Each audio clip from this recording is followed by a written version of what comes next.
vai começar agora uma live sobre vergonha, tá? Por que vergonha? Por que um tema de vergonha é tão importante? Porque muitas vezes você que está tentando ajudar alguém a vencer o alcoolismo, a vergonha é um dos obstáculos. Vergonha de vários tipos, vergonha de várias maneiras diferentes. Algumas são mais fáceis de perceber, outras não. E a vergonha pode levar a gente a cometer atitudes que vão contra os nossos próprios interesses. Certo? Você hoje, por estar me assistindo, eu já presumo que você está buscando ajudar alguém que você ama a vencer o alcoolismo. E para fazer isso, como eu já disse em vários outros vídeos também, é necessário que você adote uma postura estratégica, né? O seu comportamento faz muita diferença, né? Para auxiliar essa pessoa que você ama a parar de beber, certo? Então, gostaria de começar falando sobre uma música, trazer uma música aqui para ilustrar um pouco esses conceitos. Eu já vou falar dessa música, deixa eu conferir se está tudo certo aqui. Estão me ouvindo bem? Bom dia, Luísa. Está me ouvindo bem? O áudio está legal? Está conseguindo me entender bem? Tá tudo certo? Só confirma para mim aí nos comentários. Tudo certo?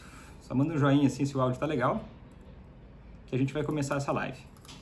E a música que eu trouxe para começar essa live, claro, não vou cantar essa música, mas é o seguinte, porque eu sinto vergonha de cantar essa música, mas é o seguinte, e também não acho que é tão importante eu cantar a música, mas é o seguinte, é a música do Titãs, que chama-se Epitáfio, que ela fala o seguinte: eu devia ter amado mais, chorado mais, ter visto o sol nascer, devia ter arriscado mais, e até errado mais, ter feito o que eu queria fazer, queria ter aceitado as pessoas como elas são. Cada um sabe a alegria e a dor que traz no coração. Essa música fala do epitáfio, né? Uma pessoa que está no fim da vida dela, olhando para trás, refletindo sobre como foi a vida, e ela chega na conclusão que havia muitas coisas que ela gostaria de ter feito de uma forma diferente, que ela gostaria de ter agido de formas diferentes, né? Ela fica falando, eu queria ter amado mais, eu queria ter chorado mais, me arriscado mais. E eu acho que essa música, né, tem tudo a ver com o que a gente vai conversar aqui hoje, né, sobre a vergonha. O que é a vergonha? Né? Do que você sente vergonha? Por exemplo, eu agora tive um pouco de vergonha de cantar. Mas por que eu não encarei essa vergonha? Porque eu achei que não era importante, ou porque eu não consegui, enfim, achei que não era importante eu cantar a música. Mas isso é uma vergonha mais banal, assim, Vitor, mas o que isso tem a ver comigo? Você muitas vezes sente vergonha, porque vergonha é um sentimento natural, né? Mas o que são sentimentos, né? Não existe um sentimento bom ou ruim. Sentimentos, eles podem ser usados como uma bússola que nos orienta sobre aquilo que é importante para nós. E o que causa vergonha na gente? Eu gostaria de dizer para vocês que a vergonha, assim como outros sentimentos, eles não ocorrem por conta daquilo que acontece conosco. Os sentimentos não são causados pelas coisas que ocorrem conosco. Eles são ocasionados pelas interpretações que nós temos a respeito de uma situação. E essas interpretações fazem a gente ter esses sentimentos. Por exemplo, interpretações dos eventos que podem desencadear a vergonha. Ser invalidado, né? Ou você achar assim que as pessoas falarem para você que aquilo que você está fazendo ou sentindo é errado ou que não está certo. Isso pode gerar vergonha. Ou se acreditar que as pessoas vão te julgar negativamente, ou vão te rejeitar. Né? Olha, a minha atitude não está legal, não está correta, você vai, avalia a sua atitude e você percebe que essa atitude não é do seu agrado, ou não vai de encontro com aquilo que você gostaria, pode ser que você sinta vergonha. Né? Ou assim, fracassar em algo que você sente que deveria ter realizado bem feito. Assim, olha, eu acho que eu tinha condições de ter feito aquela atitude melhor, então eu me sinto envergonhado por eu ter agido de uma forma que não vai de encontro com aquilo que é interessante para mim. E às vezes a vergonha pode vir de várias outras situações, né? Por exemplo, o alcoolista que eu amo, a gente vai em festas de família, ele bebe demais, ele faz vexames e tal, e aquilo me deixa muito envergonhado ou envergonhada. Aquilo lá mexe comigo, e daí a vontade que dá é de abafar a situação. Até me contaram, assim, quando eu falei que eu faria live sobre vergonha, o pessoal me ajudou bastante. Falou assim, olha, Vitor, legal esse tema, eu sinto muito vergonha em determinadas situações, e me deram alguns exemplos, né? Por exemplo, o alcoolista que você ama, seu familiar, seu esposo, um amigo, bebeu demais numa festa, vocês estavam juntos lá, e a vontade que dá, e bebeu demais e começou a fazer vexames, né? Começou criar um clima desconfortável. E daí, qual que é o impulso de ação da família, muitas vezes? é esconder aquilo, é fazer aquilo acabar imediatamente. E às vezes a família, por exemplo, vai embora da festa. Vai embora e pensa em nunca mais fazer festas. E pensa, por exemplo, no Natal. Natal, Vitor, eu nem comemoro mais, porque eu sinto muita vergonha. A gente vai reunir a família e vão perceber que meu filho, vão perceber que meu esposo, meu pai, minha mãe, não estão bem, que eles vão beber demais, vai dar aquele vexame. A gente quer evitar isso, então ninguém mais faz festa, já para não desencadear esse problema, que a gente vai se sentir envergonhado, e isso nos deixa muito, nos traz muito sofrimento. Isso é agir de acordo com o impulso de ação, certo? Os sentimentos, como eu falei para vocês, eles são bússolas daquilo que é importante para nós. Olha, é importante para mim ter uma imagem positiva perante a família, e eu acho que essa atitude do alcoolista que eu amo é negativa. Então a vergonha até faz sentido. Só que, além de serem interpretações, os sentimentos serem interpretações daquilo que a gente pensa e dos nossos valores, eles trazem para nós impulsos de ação. Né? Por exemplo, quando a gente está com outro sentimento, por exemplo, a raiva. Quando nós estamos com raiva, o impulso de ação é gritar, ou defender, ou fazer algo que esteja de encontro com aquele sentimento. Né? A tristeza, da vontade às vezes de se recolher. E a vergonha, da vontade de fazer o quê? Qual é o impulso de ação? O impulso de ação é evitar pensar sobre a situação. Vou evitar, nem quero pensar sobre aquilo, porque aquilo me envergonha. Ou ficar muito focado em si próprio. Ai, meu Deus, o que eu fiz não estava certo, meu Deus. Ficar remoendo muito uma coisa que fez, né? Ou assim, atacar ou culpar os outros, né? Eu me sinto envergonhado, o meu impulso de ação pode ser me livrar daquela vergonha. Eu ataco, eu digo, olha, não fui eu que fiz, foi outro. Às vezes até a pessoa pode mentir, porque está muito envergonhado daquele aspecto, né? Ou se esconder, se isolar, né? A pessoa pode se isolar muito. Olha, eu me sinto mal porque as pessoas me julgam demais, por eu estar convivendo com esse familiar que está bebendo demais, então eu acabo me isolando, eu acabo me afastando das pessoas e eu acabo perdendo coisas importantes para mim por conta disso. E daí, nessa história de perder coisas importantes, teve gente que já foi se denunciando, falou assim, olha, Vitor, é verdade, eu perco muitas coisas importantes para mim por conta da vergonha.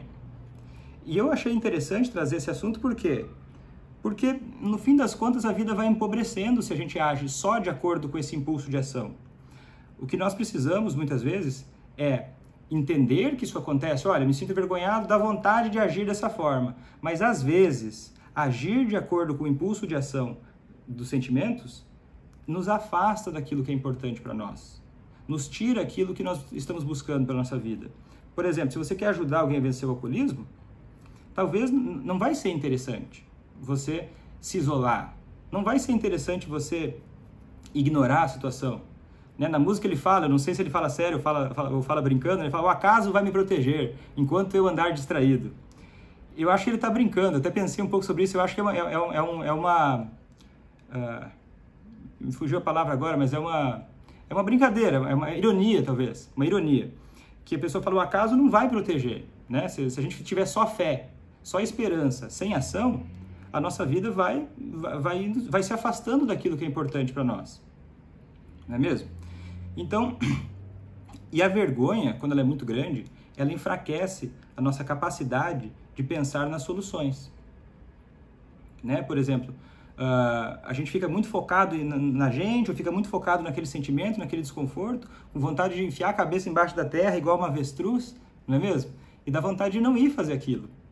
Né? Não fazer aquilo que é importante para nós, a gente nem pensar na solução, a gente nem lembrar, olha, nem conseguir pensar com perspectiva sobre qual é a melhor atitude nessa situação. E eu espero que hoje a gente consiga esclarecer um pouco mais isso. Olha só, e uma coisa importante para fazer quando você estiver se sentindo envergonhado, envergonhada, é você parar e verificar os fatos. Verificar os fatos mesmo, porque às vezes o nosso pensamento nos engana. E existem momentos que agir de acordo com a vergonha é adequado. Né? Por exemplo, olha, eu sei que se eu for lá na festa com meus amigos e eu começar a falar certas coisas, talvez seja inadequado. Né? Por exemplo, vou falar de uma cirurgia íntima que eu fiz numa roda de desconhecidos. Eu vou sentir vergonha de fazer isso. Tá certo, interessante, porque talvez você falar aquilo seja algo que não vai de encontro com aquilo que é importante para você. Então, esse tipo de vergonha o impulso de ação deve ser seguido, né? Você deve evitar falar uma coisa que realmente não é adequada para aquele contexto. Mas muitas vezes a vergonha não é adequada, né? Você sente vergonha de coisas que te afastam dos seus objetivos. Então, uma coisa importante a se fazer é verificar os fatos, né? Pensar assim, olha, qual ameaça que eu estou prevendo? que eu estou com medo que vai acontecer? E o meu comportamento está violando os meus próprios valores ou necessidades? Eu vou ser rejeitado? E daí eu acho injusto eu falar de vergonha e falar, olha, incentivar vocês a vencerem a vergonha, falar daquilo que envergonha vocês, sem eu falar também do que eu passo também de vergonha. Né? Por exemplo, vocês acham que eu não sinto vergonha às vezes de fazer tantos vídeos? Sinto. Às vezes me dá vergonha. Poxa, o que vão pensar? Será que as pessoas não vão gostar? Qual é a ameaça? Eu fico pensando, poxa, será que as pessoas vão gostar? Será que não vão gostar? Será que isso vai fazer realmente diferença para alguém? Será que daqui a pouco isso não vai pegar mal? De alguma forma? Alguém não vai gostar, certamente. Mas assim, a gente tem que verificar os fatos. Olha, essa ameaça que eu estou prevendo, ela é provável de acontecer? No meu caso, eu penso, olha, talvez alguém possa se beneficiar disso que eu estou fazendo. E isso vai de encontro aos meus valores. Então, se eu agir de acordo com a vergonha e não fazer esses conteúdos para vocês, talvez muita gente vai deixar de ter coisas importantes para suas vidas. E para mim é importante poder colaborar, poder participar, poder trazer coisas positivas para as pessoas. É um dos valores que eu tenho de ajudar os outros. Então, eu preciso vencer a vergonha para conseguir fazer isso. Então, assim, a gente tem que pensar, verificar os fatos. Olha, eu agir de acordo com a vergonha nesse contexto vai me levar para onde eu quero ir na minha vida? Vai me trazer, vai me aproximar da vida que eu gostaria de ter? Quão é efetivo eu agir com a vergonha agora? Né? Talvez fosse inadequado, eu não posso fazer o que eu quiser, sei lá, se eu tiver vontade de, sei lá, sair, voltar, sei lá, fazer alguma coisa inadequada, talvez faça sentido eu sentir vergonha e eu agir de acordo com aquilo para conter o meu comportamento, para que aquilo não vá contra o que é importante para mim. E a gente tem que ter foco nisso. O que é importante? Né? O que é importante para mim? Muitas vezes você vai perceber que o importante é você não se isolar, é você não se afastar, você não eliminar aquele desconforto momentâneo em busca de coisas mais valiosas. Né? Por exemplo, eu vou deixar de fazer todas as festas que eu vou fazer por conta desse alcoolista, desse meu familiar aí, que para não ter vexames, eu vou eliminando as festas de final de ano, não vou mais no Natal, eu não quero mais participar disso, porque isso me envergonha demais, e vai desaparecendo. E daí a Sandra falou assim, parece que você fica bem à vontade. Sandra, é o treino. É o treino. No começo eu fico com mais vergonha, depois eu vou ficando mais à vontade. Mas é assim, às vezes a gente tem que lutar contra os sentimentos, vai trazendo pra gente como se fosse um músculo. O músculo do autocontrole. Às vezes, nas primeiras vezes que eu fui gravar os vídeos, você pode ver que eu não estou à vontade. Desce meu canal do Instagram lá, do Facebook, você vai ver que os primeiros vídeos eu estava parecendo um gato de roupa. Eu estava ali, desconfortável. Mas de tanto enfrentar, de tanto fazer aquilo, a força de vontade é um músculo. Ela vai crescendo, ela vai ficando cada vez menos difícil enfrentar essas situações e continuar indo de acordo com os nossos valores. Daí fala assim, Vitor, já escutei isso, você parece tão corajoso, né? Você não parece ter medo de falar na câmera, você parece que tem muita coragem. E aí eu gostaria de falar para você sobre coragem. É um engano pensar em coragem como não ter medo, como não ter receio. É um engano, né? Porque coragem é agir sem ter certeza do resultado. Coragem é se expor a riscos. É se expor a situações que a gente não tem controle total. A gente pode se expor emocionalmente, a gente pode se expor de várias maneiras. Então, coragem é agir em direção aos valores. Olha, mesmo estando com medo, eu vou lá e faço. Mesmo tendo vergonha, eu vou lá e faço aquilo que é certo. Isso é ter coragem. E a coragem é a coragem de ser vulnerável. Porque quem é que não tem medo de críticas? Né? Ninguém gosta de ser criticado, de ser julgado, né? Ninguém gosta. Olha, eu vou lá e vou começar a te criticar, a te julgar. É desagradável, é desagradável. E as pessoas julgam de formas diferentes, né? Se vocês forem ver também, eu estou mexendo com um assunto que para muita gente tem muitas opiniões diferentes. Tem pessoas que dizem coisas muito desagradáveis sobre alcoolismo, sobre o familiar do alcoolista. E a gente tem que ter foco no quê? Qual opinião você vai ouvir? Né? Muitas vezes você está ajudando o seu familiar e alguém da sua família, algum amigo, olha para você e questiona, fala, como é que você está fazendo isso? Por que você está tentando ajudar essa pessoa? Meu Deus, você não tem amor próprio? Pode existir pessoas que digam isso para você. Poxa, mas é meu filho, mas é meu esposo, é meu amigo, eu gosto dessa pessoa, por que eu não posso tentar ajudar essa pessoa? Porque está errado. E assim, vão ter opiniões contrárias. Né? Até dizer, nem Jesus agradou a todos. né? Quem dirá eu, que dirá você, né? Nós não vamos conseguir agradar a todos. Só que o que nós precisamos é manter contato com aquilo que é importante para nós. Né? Por exemplo, Vitor, eu prefiro evitar o sofrimento, eu prefiro viver na zona de conforto.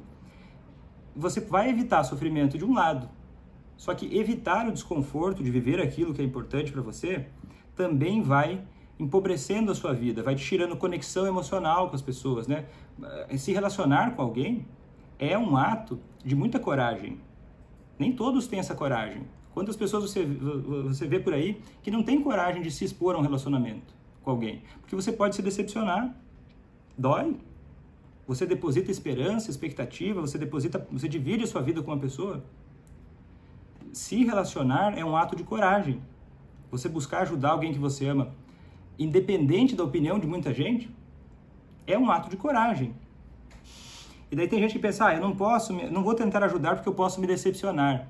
Recentemente eu recebi algumas mensagens dizendo o seguinte: Vitor, olha só, eu gostaria que você me dissesse uma previsão exata se esse meu familiar, ele tem chances de melhorar. Eu gostaria de uma opinião técnica aí, Vitor, sobre esse meu familiar, se ele vai melhorar ou não. Sabe qual que é a opinião técnica? Séria mesmo. Não dá para saber. Não tem como ter certeza. Se preocupar com essa certeza, olha, eu só vou ajudar se eu tiver certeza, já é um jeito ruim de começar a ajudar. Porque na vida a gente não tem tanta certeza, nos relacionamentos, nas pessoas que a gente convive, não tem como ter certeza. Então, essa procura pela certeza, se a pessoa vai melhorar ou não, é uma forma de tentar não sofrer. Eu não vou tentar ajudar se eu não tiver certeza que aquilo vai funcionar. Só que se a gente começar a se afastar de tudo aquilo que não for absolutamente certo, isso não é ter coragem, né? Isso não é arriscado, isso não é viver. Viver exige da gente coragem. A gente não tem certeza de nada, não é mesmo? E daí, vamos ver o que perguntaram aqui. Nossa mente cria muitas situações que não acontecem, que muitas vezes cria situações muitas vezes que não acontecem. É verdade, porque a nossa mente ela é feita para julgar, para avaliar, e às vezes ela avalia mal, e a gente dá muita razão às vezes para o pensamento. A gente fica muito assustado, a gente começa, meu Deus, pode acontecer de errado, e fica preso naquilo, tudo que pode acontecer de errado, e não foca de fato em fazer o que é importante para nós. A nossa mente está fazendo a parte dela, olha, está pensando em todas as possibilidades erradas, ok, não julga isso, deixa isso para lá. Foca naquilo que você tem controle, foca no caminho que você precisa traçar para levar a sua vida de encontro com os seus valores. Não é mesmo? A gente fica lutando, eu não queria pensar isso, não queria pensar aquilo, isso só traz mais vergonha. Meu Deus, eu tô nervoso para gravar esse vídeo, tô nervoso, eu vou abrir essa live, eu tô ansioso. Meu Deus, eu precisaria ter certeza. Se eu ficar focado, meu Deus, eu tô preocupado com isso. Eu não vou fazer essa live, entendeu? Se eu ficar só preocupado com isso, deixa a mente, não precisa ficar entendendo tantas coisas também. Por que a mente faz isso? Ela faz isso porque ela é feita para avaliar. Tem partes da nossa mente que são feitas para avaliar. O que a gente precisa é ter equilíbrio. Olha, deixa eu não deixar minha mente me dominar o tempo todo. Eu preciso ter o controle sobre a minha vida, sobre minhas emoções, sobre aquilo sobre aquilo que é importante para mim. E às vezes a gente não tem controle da emoção que a gente vai sentir. O melhor que a gente pode fazer é ser gentil conosco e conseguir refletir. Olha, será que isso que eu estou pensando faz sentido? Ter essa postura de autoavaliação. E para ajudar alguém que você ama a vencer o alcoolismo, você vai precisar ter essa postura de autoavaliação. Sempre estar pensando, assim, olha, será que isso que eu vou fazer vai de encontro com aquilo que eu quero? Será que eu ir embora dessa festa vai colaborar para essa pessoa querer parar de beber? Ou será que eu só vou conseguir fazer com que essa pessoa não beba hoje? Porque muitas vezes a gente acaba impedindo que a pessoa beba hoje às custas de ajudar essa pessoa a querer parar de beber no futuro. Não é mesmo? E daí eu escuto muito também, e eu sou um defensor, né? Eu sou um defensor da ideia de que não existe codependência, e às vezes algumas pessoas querem argumentar comigo, ok, eu respeito a opinião de outras pessoas, mas aqui a minha forma de enxergar é diferente de outras pessoas, né? Por exemplo, existe ainda no alcoolismo, na dependência química, um estigma muito grande. O que é estigma? Estigma é preconceito. Preconceito a respeito do que é o alcoolismo e o que é o familiar que tenta ajudar. Daí tem aquele estigma do alcoolista como falha de caráter, né? Ah, o alcoolista é uma pessoa que tem uma falha de caráter, meu Deus. Então você não tem que ajudar uma pessoa que tem alcoolismo, você tem que deixar ela à própria sorte. Você tem que se desligar emocionalmente e deixar essa pessoa viver a vida dela sem a sua interferência. Porque a sua interferência será um comportamento classificado como codependente. Só que assim, o alcoolismo, ele é uma doença, porque assim como outras, por exemplo, obesidade. É uma doença que tem vários motivos para acontecer. Tem várias questões. Por exemplo, é recompensador para o alcoolista beber naquele momento. O cérebro dele interpreta aquilo como prazer. E ele sente como prazer. Olha, eu bebo porque eu gosto de beber. Eu bebo porque aquilo é agradável para mim. E esse é o grande desafio. A gente está tentando ajudar uma pessoa a perceber que beber não é interessante para ela. E às vezes a gente tenta fazer isso pelo contrário. Ó, eu quero que ele perceba que beber é errado. Mas daí ele vai lá e bebe e não é exatamente aquilo que você disse. E daí começa a ficar uma confusão. Né? Daí, vou ter que confrontar esse alcoolista. Mas assim, mas Vitor, alcoolismo por ser doença, a pessoa não se controla. Isso não é verdade. Ela pode não controlar depois que ela começou a beber. Né? Começou a beber, depois ele perde um pouco o controle sobre o consumo. Ok, só que ela pode controlar não começar a beber. Isso está absolutamente sob o controle dessa pessoa. Assim como a obesidade. Uma pessoa que tem uma obesidade muito importante, porque come demais, essa pessoa pode não comer tanto, ela pode fazer uma dieta, só que não é fácil, tem os seus obstáculos. O obeso que não tem controle sobre o seu comportamento é aquele obeso que tem aqueles reality shows lá, que a pessoa fica 2 anos na cama sem sair, ela não consegue levantar da cama de tão obesa que ela está. O alcoolista nesse cenário seria um alcoolista que está com a vida toda destruída, que já não tem mais nada, que está quase morando na rua. Então, esse talvez seja um caso de alcoolismo que a pessoa não controla, não tem opção, não tem muito o que fazer, essa pessoa precisa ser protegida dela própria. Isso é verdade. Aí, nesses casos, a pessoa pode precisar ser protegida dela própria. Mas, de forma geral, essa pessoa está calculando até que ponto esse comportamento é viável. E muitas vezes ela acha que é viável ainda. E talvez você comece a achar antes dele ou dela que esse comportamento não é viável. E daí o que acontece? A pessoa que tem um pai, que tem um filho, que tem um esposo, um amigo que bebe demais, que começa a apresentar prejuízo por conta do álcool, começa a pensar, poxa, o que vão pensar dessa pessoa que eu amo? O que vão pensar? E começa porque tem aquela visão preconceituosa. Olha, é errado. Tudo bem uma pessoa ter diabetes. Tudo bem uma pessoa ter obesidade de repente. Agora, alcoolismo não pode. Alcoolismo é uma doença errada. Alcoolismo mostra que a pessoa tem uma falha de caráter. O que não é exato. Né? Isso é um baita preconceito. E preconceito é o quê? É um ataque à autoestima. Que gera o quê? Segregação, dor, sofrimento emocional, isolamento social. Né? E da onde que vem isso aí? Vem de valores externos, julgamentos precipitados, né? Baseado em algumas experiências pontuais. Olha, eu vi um alcoolista que era mau caráter. Tem mau caráter de todas as classes, de todos os jeitos, de todos os problemas. Não tem a ver com alcoolismo, isso. Todo alcoólatra mente, então quer dizer que o alcoólatra é ruim. Poxa, vê que começa a vir um monte de julgamentos inúteis, que não aproximam de uma solução. Que só deixa um desespero, aquela bola de desespero. E daí o seguinte, o familiar às vezes é entendido como codependente. Daí eu até olhei de novo o conceito, né? Porque falam assim que codependente é uma pessoa fortemente ligada emocionalmente a uma pessoa com uma séria dependência. Você já pensou isso, cara? Pensa direito nisso. Codependente é uma pessoa fortemente ligada emocionalmente a uma pessoa com uma séria dependência. Se você tem, sei lá, o seu esposo, o seu filho, o seu pai, o seu irmão, que tem alcoolismo, você vai pensar, poxa, se eu tiver uma ligação forte com essa pessoa, eu sou codependente? Pode criar essa ideia que não é correta. Né? Como é que você não vai se preocupar? Como é que você não vai ter ligação, vai parar de ter ligação emocional vendo que a pessoa está tendo prejuízo por conta do consumo de álcool? Eu acho que isso cria, assim, uma vergonha inútil. Cria Vitor, então tem que admitir, o alcoolista tem que admitir que ele é alcoolista e eu tenho que admitir que eu sou codependente. Eu acho que só na medida, e apenas na medida, em que isso for produtivo, em que isso te aproximar da solução do problema. Do contrário, eu acho que não precisa. E não é só que eu acho, eu vejo que não precisa. Muita gente melhora sem fazer isso. E as pesquisas mostram também que a pessoa melhora independente disso. E admitir, tenho que admitir isso ou aquilo, rotular a situação, não é fundamental. E daí, só uma coisa que eu acho interessante do conceito de codependência, que ele ilustra parcialmente algo que é realmente importante. Se você hoje está obcecado em controlar o comportamento dessa outra pessoa, talvez seja um erro estratégico.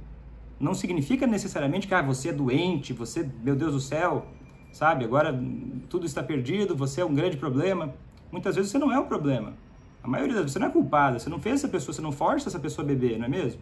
Ela bebe por responsabilidade própria, é uma decisão adulta que ela toma. Então, assim, o estigma da codependência pode fazer as pessoas deixarem de buscar ajuda, deixarem de buscar apoio, deixarem de conversar sobre esse problema com os outros. Ah, meu filho ele é alcoolista, o meu filho tem bebido demais, eu me envergonho de falar isso para a família porque o que vão pensar dele e o que vão pensar de mim? E daí eu te pergunto, e eu quero que você se pergunte, isso, agir assim, não falar sobre isso, não esconder esse problema, vai de encontro aos seus objetivos? Certamente, muitas vezes não vai de encontro, né? Por exemplo, eu vejo gente falando o seguinte: Vitor, é importante para mim disfarçar o alcoolismo dele, eu tenho que disfarçar, eu não posso deixar as pessoas perceberem que ele tem alcoolismo, que ele bebe demais, que ele tem problema com álcool. E daí começa a tentar resolver o problema escondendo ele, né? Por exemplo, ele começa a faltar nas coisas, não vai em nenhum lugar, não vai nas festas de família, não vai nos eventos, e as pessoas começam a perguntar: por que fulano não veio? E você sabe que ele não veio porque ficou bebendo demais. E você não conta aquilo para ninguém. Você esconde aquilo, não, fulano estava com uma prova para fazer, fulano tinha que trabalhar, fulano estava doente.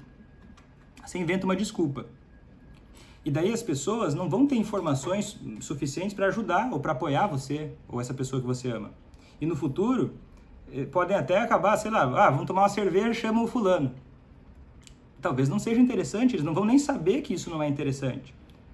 Né? Porque esse problema está acontecendo e está escondido, e você talvez possa estar colaborando para que esse problema seja escondido, e você acaba colaborando para que a pessoa não tenha consequências negativas do próprio comportamento, e depois você vai lá escondendo todo esse problema, vai querer argumentar. Falar: olha, gente, vai falar: olha meu filho, olha minha esposa, olha meu marido, eu estou escondendo das pessoas que você bebe porque eu acho que isso ia ser um grande vexame, porque isso pode estragar a sua imagem. E daí, qual é o problema disso? Essa pessoa não vai acreditar, ela pode não acreditar em você. Fala: não, você está exagerando, não é grande coisa. E talvez nem seja mesmo.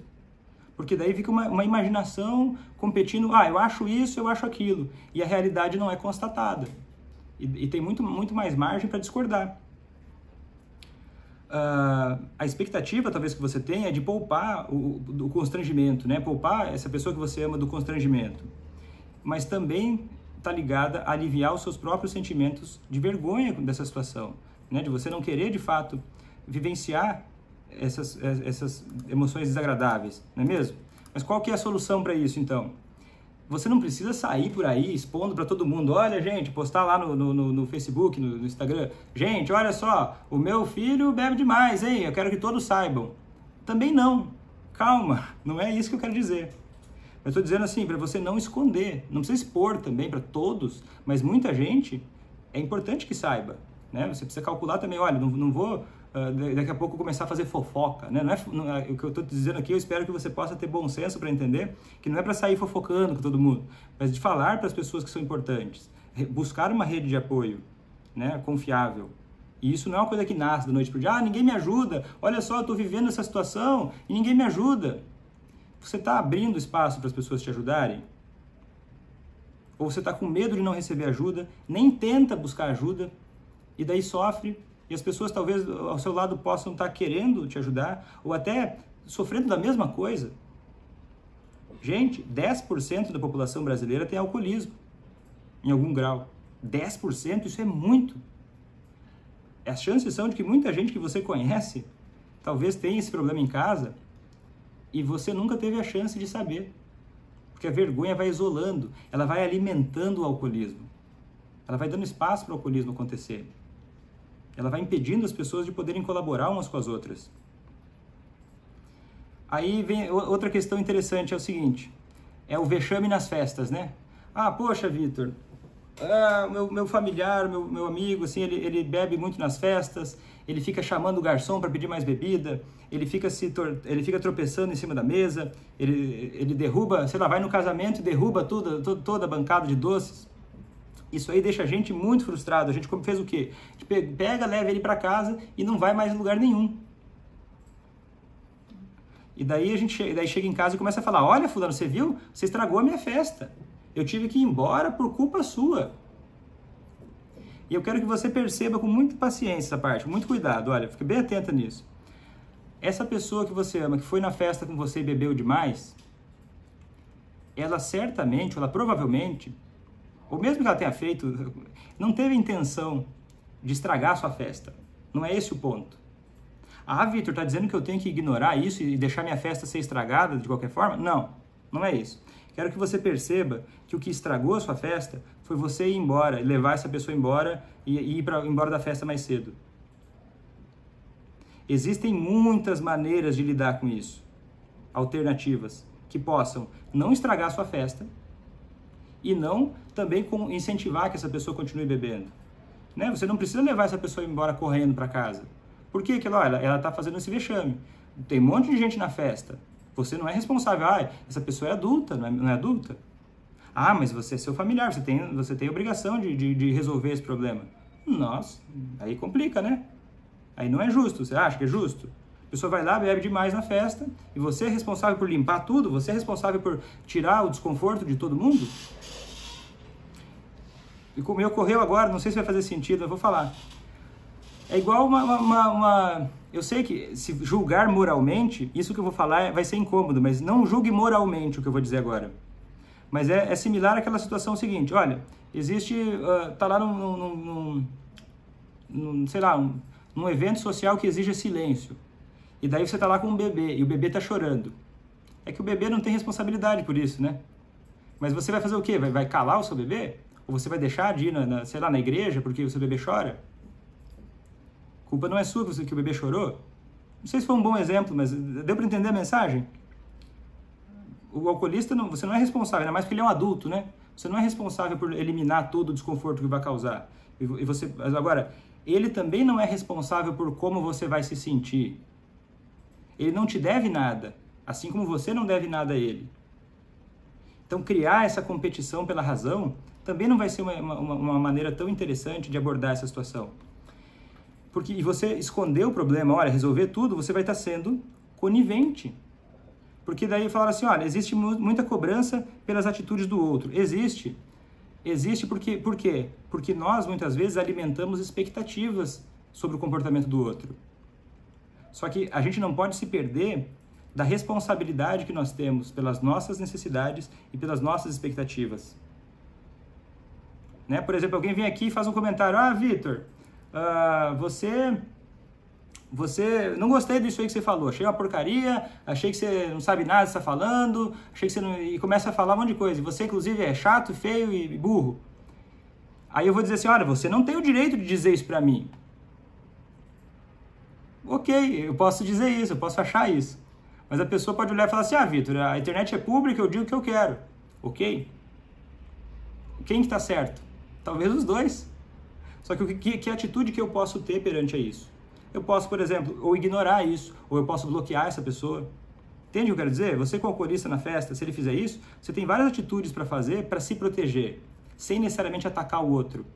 Né? Eu poderia responder, ah, você que está dizendo isso e aquilo.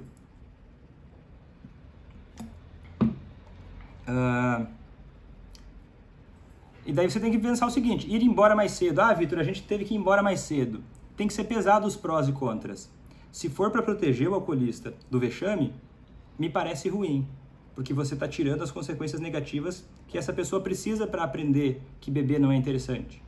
Agora, se for para te proteger e para mostrar que aquilo não é conveniente para você, que você não concorda com aquilo, que você prefere atitudes diferentes, talvez daí possa ser interessante. Mas talvez você possa ir embora sozinho, sem essa pessoa. Né? Você não vai querer arrastar, obrigar ela. Entende o que eu quero dizer? Daí falaram o seguinte, acho confuso, como não sentir vergonha nesse caso de vexame de um parente bêbado? Como não sentir vergonha? Tem duas coisas aí. Como não sentir vergonha de um familiar que está bebendo demais e dando vexame? A primeira é pensando o seguinte, talvez não seja necessário você não sentir vergonha. A vergonha é um sentimento que vem, baseado em interpretações que nós temos das coisas.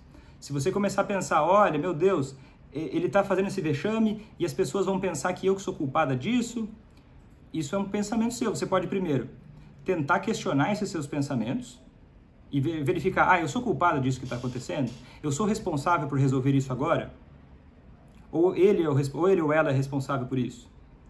Mas as pessoas vão achar que eu tenho que resolver. Elas podem ter a opinião delas, e você também tem essa opinião? E você vai viver baseado no que as pessoas pensam de você ou no que é importante para você? Porque se existe uma fórmula para ser infeliz na vida, se existe essa fórmula, ela é querer agradar a todos. Não é mesmo? E a segunda forma assim, é você pensar o seguinte, olha, eu estou com vergonha disso que está acontecendo. Você pensar o seguinte, olha, eu agir de acordo com essa vergonha vai de encontro com aquilo que é importante para mim? Igual eu falei no começo, gravar vídeos para mim às vezes me dá vergonha, né? Às vezes com vergonha, só que se eu agir de acordo com a vergonha, eu vou esperar não ter mais vergonha para começar a fazer aquilo que é importante para mim? Então a gente tem que discriminar as coisas. Não, eu estou sentindo vergonha do meu familiar que está bêbado, e agora eu vou fazer o quê? Você está sentindo vergonha, e o que você vai fazer com isso? Porque as suas atitudes vão influenciar para essa pessoa querer parar de beber. E você está disposto a fazer, ou disposta a fazer o que é certo? Ou você vai preferir fazer aquilo que é conveniente, viver na zona de conforto e se afastar e empobrecer a sua vida? Vai empobrecendo a vida atrás de não sentir nada de desconfortável. Olha, mas eu tô com vergonha.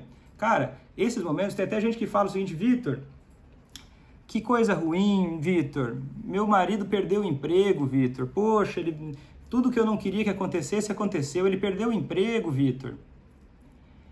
E às vezes, eu digo que isso é uma ótima coisa. Muitas vezes, esse tipo de coisa são momentos de transformação. Quantas vezes você já não precisou?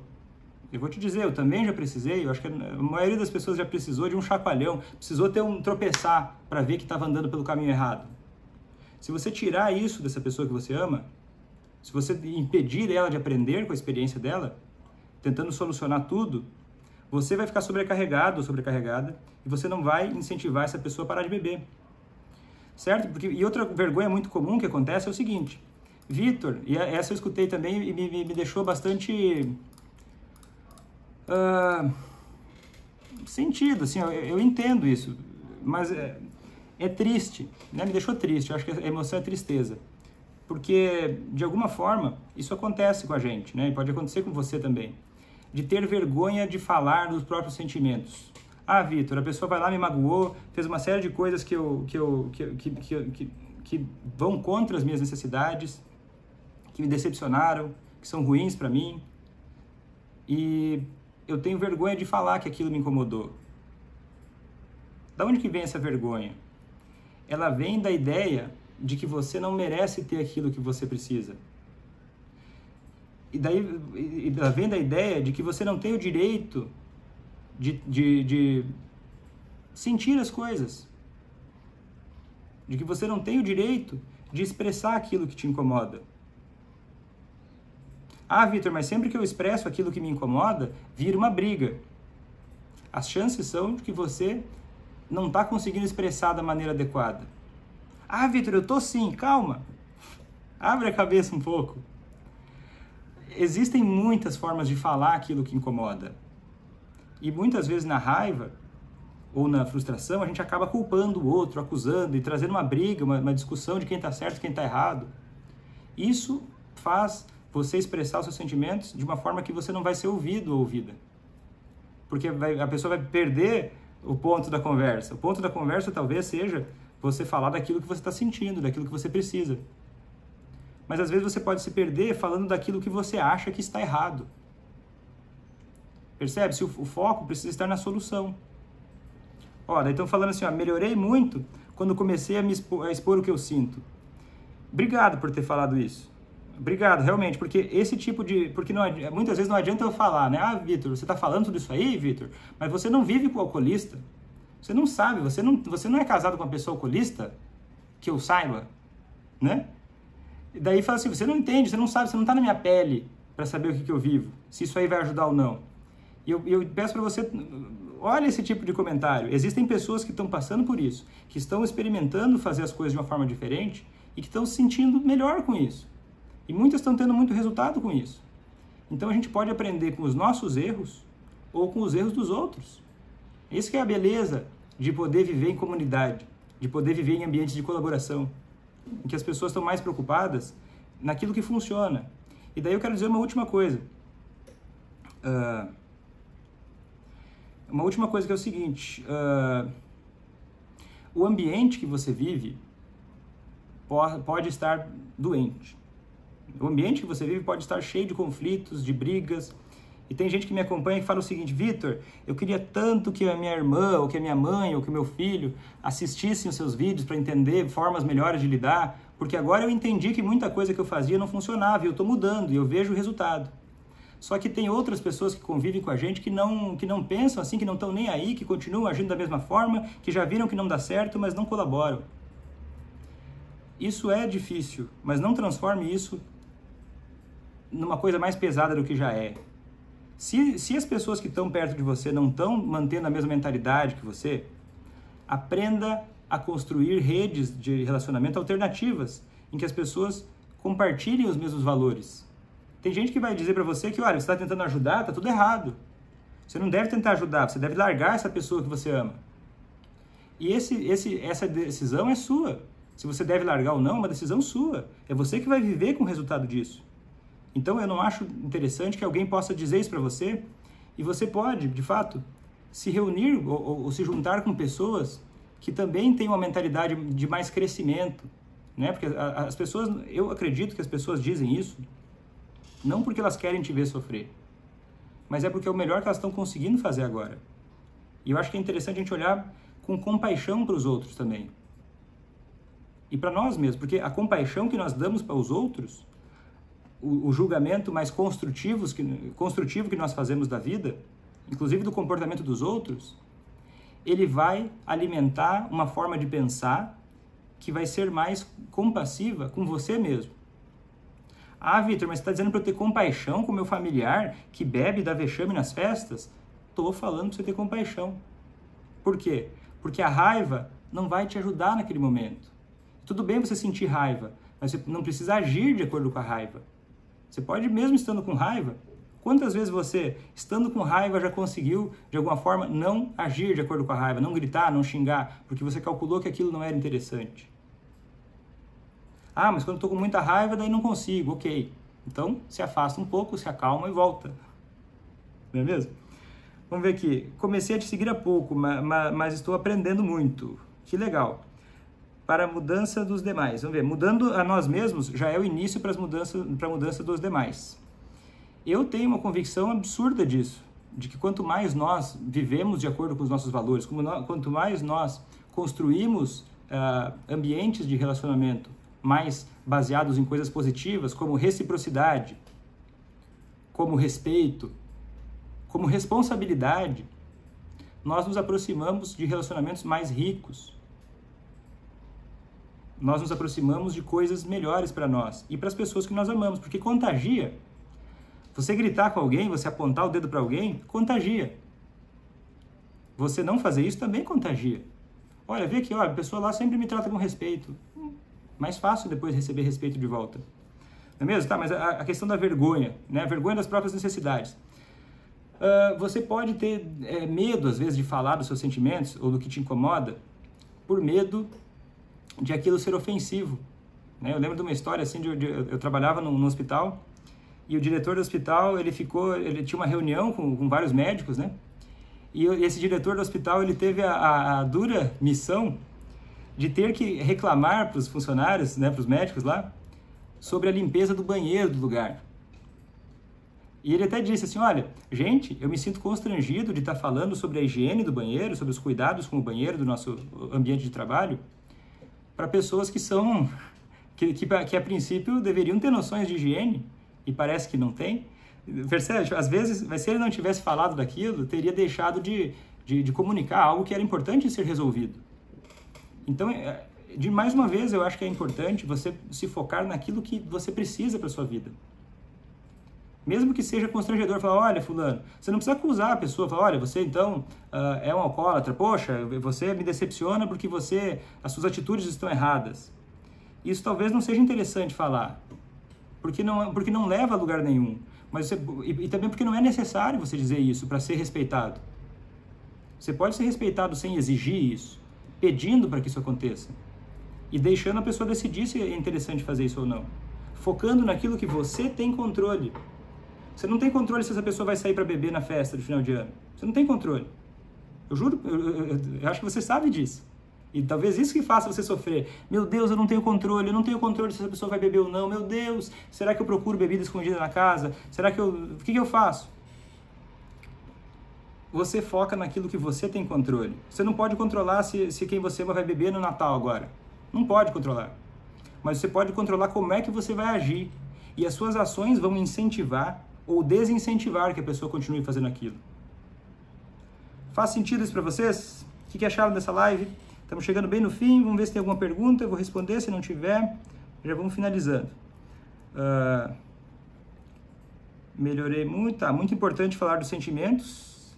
É importante falar dos sentimentos, é importante, concordo, verdade. E quando os outros familiares te cobram para que cuide do bêbado? Quando os outros familiares te cobram para que você cuide do bêbado, né, da pessoa que bebeu demais, o que você vai fazer? Primeiro você vai pensar, cuidar dessa pessoa nesse contexto vai de encontro com aquilo que eu quero para minha vida? Aí você faz uma análise própria. Tá, talvez não vá. Talvez não vá. Tudo que eu já aprendi mostra que talvez não vá. Então, como é que eu faço? Como é que eu lido com isso? Você fala o seguinte, olha, meu tio, minha tia, ou meu pai, minha mãe, sei lá, o familiar que está te cobrando para lidar com essa pessoa bêbada, cuidar dessa pessoa, você fala, olha, eu agradeço a sua preocupação, eu entendo que você gostaria que isso fosse resolvido o quanto antes, mas eu não acho que eu cuidar dele ou dela agora vai ajudar. E daí alguém pode te dizer assim, ah não, fulana, mas você é sem coração, como é que você não vai cuidar ali, tá vomitando, vai lá e pega um balde, vai lá e leva para a cama, troca a roupa dele ou dela. Aí você continua, eu entendo a sua preocupação, eu entendo. Eu também gostaria que isso não estivesse acontecendo. Mas eu tenho convicção de que se eu fizer isso agora, eu não vou estar colaborando para que essa pessoa queira parar de beber. E eu gostaria muito que ela não bebesse mais. Eu acho que eu fazendo isso não vai de encontro àquilo que é importante para mim. Poxa, fulano, mas você não tem coração. Eu entendo a sua preocupação. O disco arranhado, você vira um disco arranhado. Sempre a mesma coisa, eu entendo a sua preocupação. E eu gostaria que você respeitasse a minha decisão. Ah, não, mas fulano, não sei o que, você não tem coração, você não se preocupa, olha só, vai morrer. Fala, olha, você acha mesmo que vai morrer? Então, né? Se fosse morrer, ok, vamos ajudar. Mas se não for morrer, a gente precisa deixar isso acontecer. Você não vai argumentar com essa pessoa. Você vai dizer, olha, eu gostaria que você respeitasse a minha forma de entender essa situação. Eu respeito, eu entendo que você se preocupa, que você gostaria que essa pessoa fosse cuidada o quanto antes, que é duro ver quem a gente ama passando por isso, mas isso não vai de encontro com aquilo que eu acho que é importante para mim. Ah, fulana, poxa, você não ajuda mesmo, hein? Como é que pode? Fala, olha, eu gostaria que você respeitasse a minha decisão. Gostaria que você respeitasse o meu ponto de vista. O que achou? Daria para fazer? Aí se as pessoas colocarem muito mais pressão, aí você talvez tenha que se afastar. Falar, olha, eu não vou... acho que essa conversa não vai levar a nenhum lugar. Quem sabe a gente conversa de novamente outro dia. Né? Acho confuso como não sentir vergonha. É que não precisa não sentir vergonha. Agir apesar da vergonha às vezes. Eu tenho vergonha de gravar vídeo às vezes. Muitos dias. Quase toda live eu fico com vergonha. Será que vai ser legal? Será que não vai? Mas eu vou fazer. Porque é importante para mim fazer. Então a vergonha não pode limitar. Ela não pode virar uma desculpa para a gente deixar de fazer aquilo que é importante para nós. Para nós tirarmos a nossa responsabilidade sobre aquilo que é importante para nós. Eu tenho responsabilidade para onde que a minha vida vai. Mesmo não controlando tudo. Você também tem pela sua. Ou pelo menos eu te aconselharia a ter. Passamos por muitas fases na convivência com o alcoolista. O que fazer quando seu namorado está começando a mostrar sinais de alcoolismo? O mesmo conceito se aplica para qualquer estágio.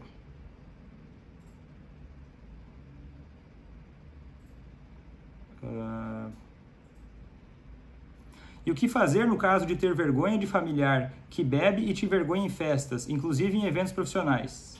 Eu acho que eu já disse, né? O que fazer? Deixa ele. O que ele vai fazer é problema dele. Se preocupa mais com o que você vai fazer. Ah, o que eu vou fazer? Eu não vou proteger ele disso. Eu não vou ficar cuidando dele, já que ele decidiu beber.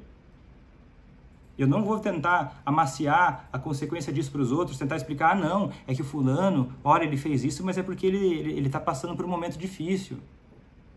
Não faça isso. Deixa.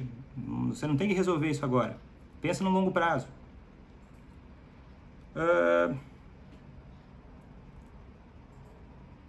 Vamos ver o que mais. Tem alguma medicação que ajude o alcoolista a controlar a compulsão? Eu fiz uma live só sobre medicações. Dá uma olhada no meu Facebook lá que você vai encontrar. Mas não leva a medicação como, a medicação vai ser a solução.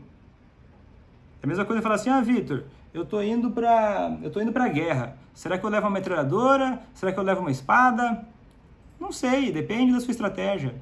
As maiores guerras atualmente são feitas pela inteligência, né? Você vê que teve a Primeira Guerra Mundial, teve a Segunda Guerra Mundial, o pessoal se fazia várias estratégias de ataque. Hoje, até tem algumas guerras por aí, mas muitas guerras são de inteligência. Qual é a melhor maneira de resolver esse conflito? Será que é eu dando um remédio? Você vai ver que muitas vezes não é.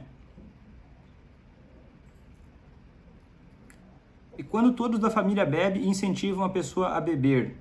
Aí você talvez possa, no momento de sobriedade, conversar com a família sobre suas preocupações e dizer, olha, eu entendo que talvez para vocês não seja um problema beber tanto, mas é que eu estou com muito medo que esse meu familiar possa ter mais prejuízo por conta do álcool. Eu gostaria muito que vocês pudessem colaborar conosco. Vocês aceitariam colaborar conosco? Conversa. Ah, você está sendo muito careta, deixa ele beber. Não, eu entendo, para você não parece que é um problema. É que eu tenho muito medo do que pode acontecer e eu gostaria de poder contar com a colaboração. Que mais? Está sendo muito bom, gratidão. Em outras lives, você pode falar diretamente para o alcoolista também. Não farei isso. Vitor, faz um vídeo para mostrar para o alcoolista? Não, gente. Se vocês estão me ouvindo e vocês começarem a ouvir há mais tempo, vocês vão ver que eu não vou fazer isso. Por quê? Porque ninguém quer que chegue alguém na sua casa e comece a colocar o dedo na sua cara, dizendo que você vai fazer uma coisa ou outra. Se eu fosse fazer um vídeo, eu faria o seguinte, olha, meu amigo, você tem toda a liberdade para decidir o que vai fazer com a sua vida. Eu diria isso para o alcoolista. Você tem toda a liberdade para decidir como você vai lidar com a sua vida. E não deixe ninguém dizer para você como você tem que viver a sua vida. Isso que eu diria para ele. Ah, Vitor, meu Deus do céu, mas ele precisa ser proibido de beber. Você já tentou fazer isso, né? Deu certo?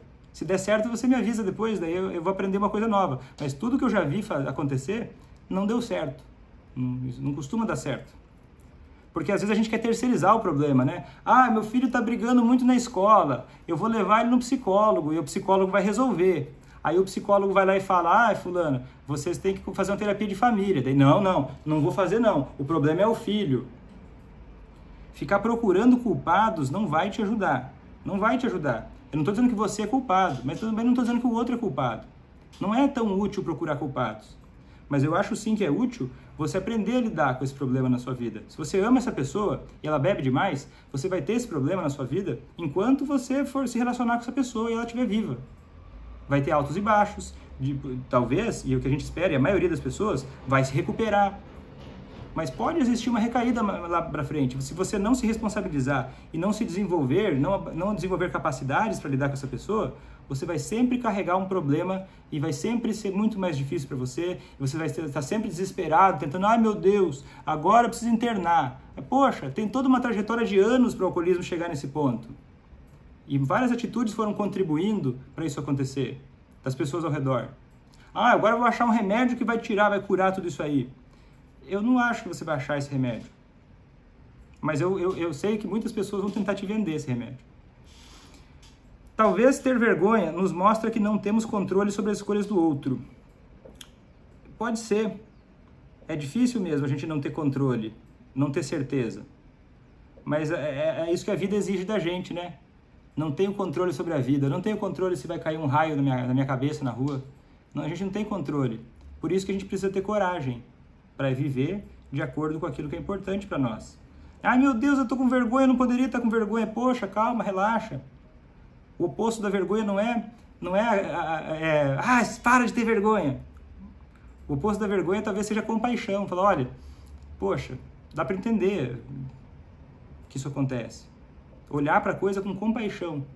Falar, olha, compaixão por si próprio, compaixão pelo outro, porque isso vai trazendo oxigênio, ajudar a pensar. Olha, tá, eu não estou aqui querendo controlar ninguém, eu não estou aqui querendo ser perfeito, mas eu estou querendo viver uma vida melhor para mim, eu mereço.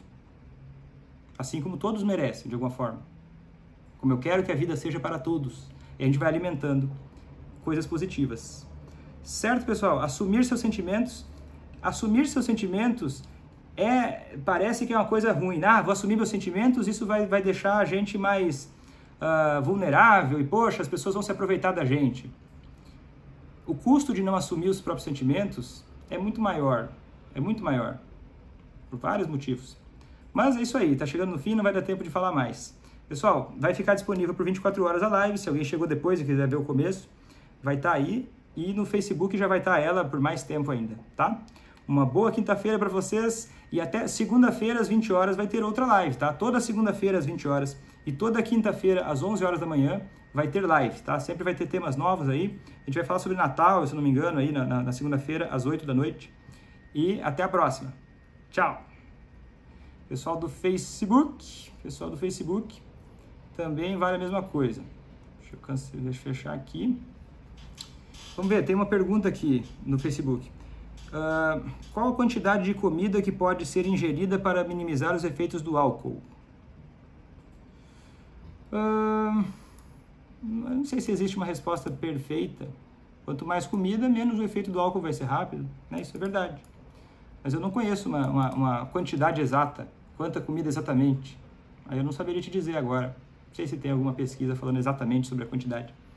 Certo? Mas obrigado para quem acompanhou aí. Espero que tenha sido produtivo. Se você gostou, deixa nos comentários, deixa eu saber se foi interessante para você, se está ajudando. E a gente se vê na segunda-feira, às 8 horas, ou no meu canal do Telegram. Né? No canal do Telegram, se você não está no meu Telegram, me avisa aí que eu mando o link para você. E lá eu coloco, às vezes, resumo. Algumas lives eu coloco resumo, ou eu coloco alguns áudios e conteúdos exclusivos lá no canal do Telegram também. Então tá, pessoal. Até a próxima. Tchau.